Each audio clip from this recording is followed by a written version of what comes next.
மக்களுக்காக தினசரி நடப்பு நிகழ்வுகளையும் கல்வி, விளையாட்டு, அரசியல், வாழ்க்கை முறை, மருத்துவம், தொழில்துறை, சினிமா, பொழுதுபோக்கு போன்ற பல்வேறு நிகழ்ச்சிகளையும் உடனுக்குடன் காண கேப்டன் டிவி மற்றும் கேப்டன் நியூஸ் சமூக வலைத்தள பக்கங்களோடு இணைந்திருங்கள். உங்கள் வணிகத்தை கேப்டன் டிவி மற்றும் கேப்டன் நியூஸில் விளம்பரத்தின் மூலம் மேம்படுத்த விருப்பமா? உடனே கீழே கொடுக்கப்படும் எண்ணிற்கு தொடர்பு கொள்ளுங்கள். 2 மணி நேரம் ஆம்புலன்ஸ் லேட், கதறி அழுத பெண், இதுவரை 5 பேர் பலி. சென்னை மெரினா கடற்கரையில் நடைபெற்ற சாகசத்தை பார்க்க வந்தோர் ஊரல். சென்னை மெரினா கடற்கரையில் நடைபெற்ற வான்வழி சாகச நிகழ்வை காண வந்து உடல்நலக் குறைவு ஏற்பட்டு இதுவரை 5 பேர் உயிரிழந்துள்ளதாக தகவல்கள் தெரிவிக்கப்பட்டுள்ளனர்.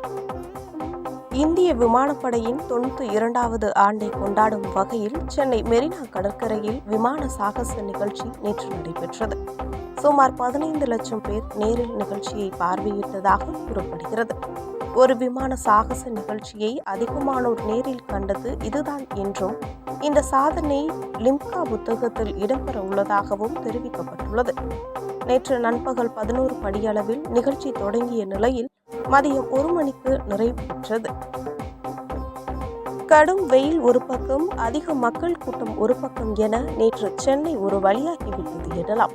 காலை 9 மணிக்கு தொடங்கிய கூட்ட நெரிசலும் போக்குவரத்து நெரிசலும் மாலை வரை நீடித்தது.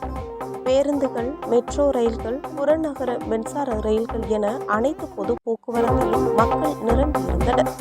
தனிப்பட்ட வாகனங்களும் அதிகமாக இருந்ததால் சென்னையில் முக்கிய சாலைகள் நேற்று ஸ்தம்பித்தன. புறநகர் ரயில்கள் ஒரு நாளைக்கு சராசரியாக 55,000 பயணிகள் பயணிக்கும் இடத்தில் நேற்று மாலை 4:30 மணி நிலவரப்படி மட்டும் சுமார் 3 லட்சம் பயணிகள் பயணித்துள்ளதாக தெற்கு ரயில்வே சார்பில் தெரிவிக்கப்பட்டுள்ளது. இத்தனை லட்சம் மக்கள் கூடும் இடத்தில் போதுமான குடிநீர் வசதியோ நகரும் கழிவறை வசதியோ எதுவும் ஏற்படுத்தி தரவில்லை என குற்றச்சாட்டுகள் மக்கள் மத்தியில் காணப்பட்டன. அதே நேரத்தில் போதுமான அளவுக்கு கூடுதல் ரயில்களோ பேருந்துகளோ இயக்கப்படவில்லை எனவும் மக்கள் கருத்து தெரிவித்தனர்.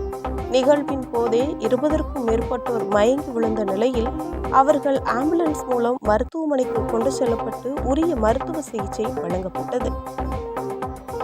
விமான சாகச நிகழ்ச்சியை பார்வையிட வந்தவர்களின் கூட்ட நெரிசல் காரணமாகவும் கடுமையான வெயிலின் தாக்கத்தாலும் ஓமந்தூரார் மருத்துவக் கல்லூரி மருத்துவமனையிலும் ராஜீவ்காந்தி அரசு மருத்துவமனையிலும் சுமார் 93 பேர் அனுமதிக்கப்பட்டுள்ளனர்.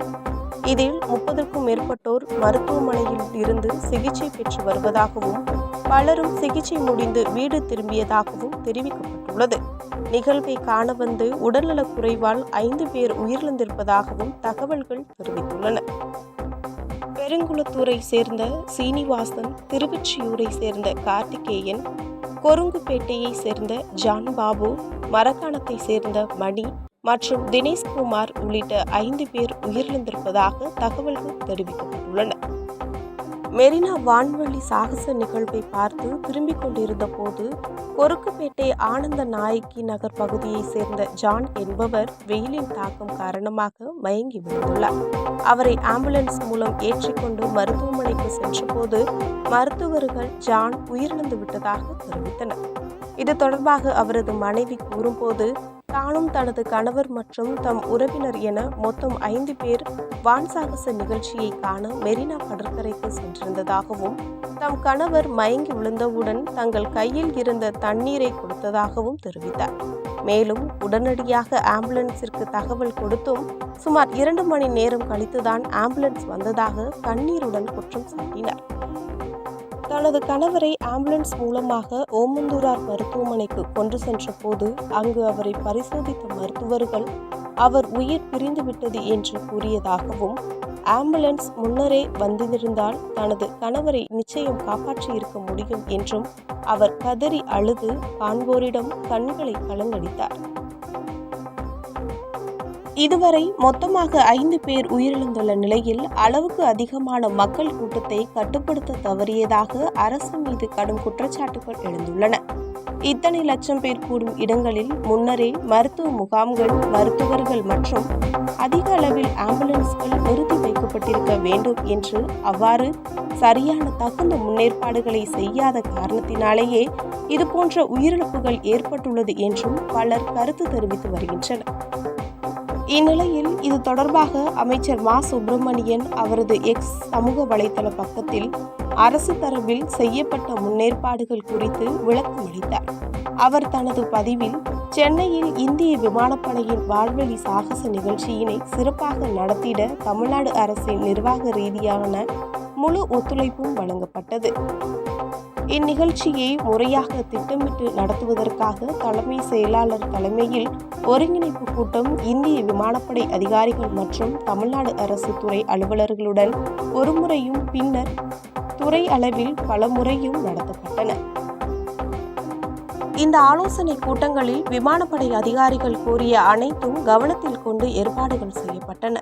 நிகழ்ச்சி நடைபெறும் இடங்களில் மாநில அரசின் சார்பாக 2 சுகாதார குழுக்கள் போதுமான மருத்துவர்கள் மற்றும் செவிலியர்களுடன் நிறுத்தி வைக்கப்பட்டுள்ளது. இது மட்டுமின்றி இந்திய ராணுவத்தின் சார்பாக மருத்துவ குழுக்கள் அமைக்கப்பட்டுள்ளனர். இது தவிர அவசர மருத்துவ உதவிக்காக 40 ஆம்புலன்ஸ்களும் அங்கு நிறுத்தி வைக்கப்பட்டிருந்தன. போதுமான அளவு பாராமெடிக்கல் குழுக்களும் அமைக்கப்பட்டிருந்தன. ராஜீவ்காந்தி அரசு மருத்துவமனை உள்ளிட்ட அரசு மருத்துவக் கல்லூரி மருத்துவமனைகளில் 100 படுக்கைகளும் 65 மருத்துவர்களும் தயார் நிலையில் வைக்கப்பட்டிருந்தன.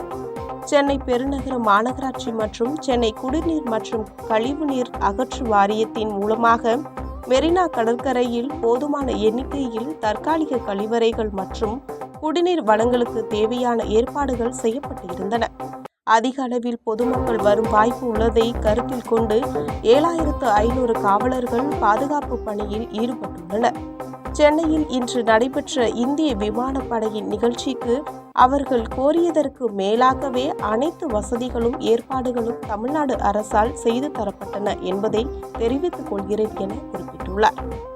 துல்லியமாக தினசரி நடப்பு நிகழ்வுகளையும் கல்வி, விளையாட்டு, அரசியல், வாழ்க்கை முறை, மருத்துவம், தொழில்துறை, சினிமா, பொழுதுபோக்கு போன்ற பல்வேறு நிகழ்ச்சிகளையும் உடனுக்குடன் காண கேப்டன் டிவி மற்றும் கேப்டன் நியூஸ் சமூக வலைத்தள பக்கங்களோடு இணைந்திருங்கள். உங்கள் வணிகத்தை கேப்டன் டிவி மற்றும் கேப்டன் நியூஸில் விளம்பரத்தின் மூலம் மேம்படுத்த விருப்பமா? உடனே கீழே கொடுக்கப்படும் எண்ணிற்கு தொடர்பு கொள்ளுங்கள்.